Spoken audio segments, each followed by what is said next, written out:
The Life and Sad Ending of Phil Donahue. Phil Donahue was born Phillip John Donahue on December 16, 1937, in Newport News, Virginia, to his father Phillip Donahue, and his mother Catherine, both a department store shoe clerk and a furniture sales clerk. In 1949, he graduated from Our Lady of Angels Elementary School in the West Park neighborhood of Cleveland. In 1956, Donahue was a member of the first graduating class of St. Edward High School, an all-boys college preparatory Catholic private high school run by the Congregation of Holy Cross in suburban Lakewood, Ohio. He graduated from the University of Notre Dame, which is also run by the Congregation of Holy Cross, with a Bachelor of Business Administration degree in 1957. Donahue began his career in 1957 as a production assistant at KYW Radio and Television when that station was in Cleveland. He got a chance to become an announcer one day when the regular announcer failed to show up. After a brief stint as a bank check sorter in Albuquerque, New Mexico, he became program director for WABJ Radio in Adrian, Michigan, soon after graduating. He moved on to become a stringer for the CBS Evening News and later, an anchor of the morning newscast at WHIO-TV in Dayton, Ohio, where his interviews with Jimmy Hoffa and Billy Saul Estes were picked up nationally. While in Dayton, Donahue also hosted Conversation Piece, a phone and afternoon talk show from 1963 to 1967 on WHIO Radio. In Dayton, Donahue interviewed presidential candidate John F. Kennedy, late-night talk show host Johnny Carson, human rights activist Malcolm X and Vietnam War opponents including Jerry Rubin. In Chicago and New York City, Donahue interviewed Elton John, heavyweight boxing champions Muhammad Ali and Joe Frazier, and author and political activist Noam Chomsky. On November 6, 1967, Donahue left WHIO, moving his talk program to television with The Phil Donahue Show on WLWD, also in Dayton. Initially, the program was shown only on other stations owned by the Crosley Broadcasting Corporation, which also owned WLWD. But, in January 1970, The Phil Donahue Show entered nationwide syndication. Donahue's syndicated show moved from Dayton, Ohio, to Chicago in 1974, then in 1984, he moved the show to New York City, where the show was shot at a studio at 30 Rockefeller Plaza, to be near his wife Marlo Thomas. In 1988, from the Rainbow Room, he presented a special honoring Mary Martin, with Steve Leeds and the Rainbow Room Orchestra, with guest vocalists Michael Feinstein, and Nancy Wilson. Bandleader Leeds sang the final number ISNT at Romantic. After a 29-year run, 26 years in syndication, and nearly 7,000 one-hour daily shows, the final original episode of Donahue aired on September 13, 1996, culminating what as of 2015 remains the longest continuous run of any syndicated talk show in U.S. television history. While hosting his own program, Donahue also appeared on NBC's The Today Show as a contributor, from 1979 until 1988.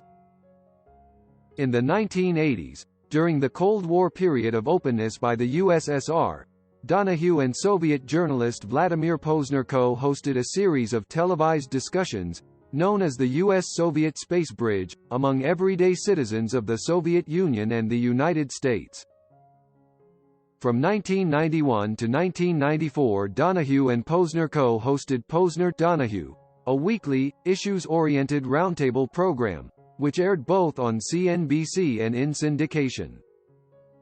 His wife Marlo Thomas created a children's version in 1988 entitled Free to Be a Family, and just as Donahue and Posner have been friends ever since, Thomas and Tatiana Vadenieva have also enjoyed a long and fruitful friendship. In July 2002, Phil Donahue returned to television after 7 years of retirement to host a show called Donahue on MSNBC. On February 25, 2003, MSNBC canceled the show. Soon after the show's cancellation, an internal MSNBC memo was leaked to the press stating that Donahue should be fired because he opposed the imminent U.S. invasion of Iraq. In 2006, Donahue served as co-director with the independent filmmaker Ellen Spiro for the feature documentary film Body of War. The film tells the story of Tomas Young, a severely disabled Iraq War veteran, and his turbulent post-war adjustments. In November 2007, the film was named as one of 15 documentaries to be in consideration for an Oscar nomination from the Academy of Motion Picture Arts and Sciences. Donahue was awarded 20 Emmy Awards during his broadcasting career, 10 for Outstanding Talk Show Host, and 10 for The Phil Donahue Show. He received the Peabody Award in 1980 and was inducted into the Academy of Television Arts and Sciences Hall of Fame on November 20, 1993. In 1987 he received the Maggie Award, the highest honor of the Planned Parenthood Federation, in tribute to their founder, Margaret Sanger. In personal life, Donahue's first marriage, to Margaret Cooney, ended in divorce. His first union produced 5 children: Michael, Kevin, Daniel, Mary Rose, and James. The family lived in Centerville, Ohio, across the street from Irma Bombeck, a comedian who would become one of his contemporaries as a national voice in the 1970s and 1980s. Donahue is married to actress Marlo Thomas. They married on May 21, 1980, and live in Manhattan. In the 1980s, Donahue was the first national television program to reveal widespread child molestation by Catholic priests, something for which he was widely criticized. In 2002 he told Oprah Winfrey, "I once did a priest pedophilia show on St. Patrick's Day, and a priest called in and said, 'How am I supposed to work on a playground with children? When I was a kid, we used to have a sin called giving scandal, which meant criticizing the church.'" In June 2013, Donahue and numerous other celebrities appeared in a video showing support for Chelsea Manning.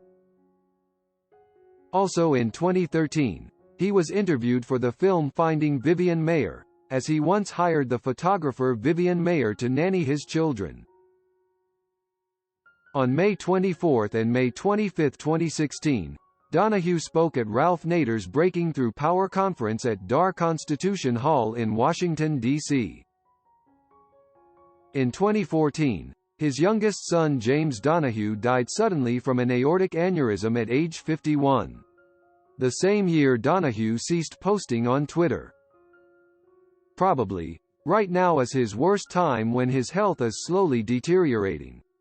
Thank you for listening to the story about the life of Phil Donahue. Like and comment on your opinion in the comments section below.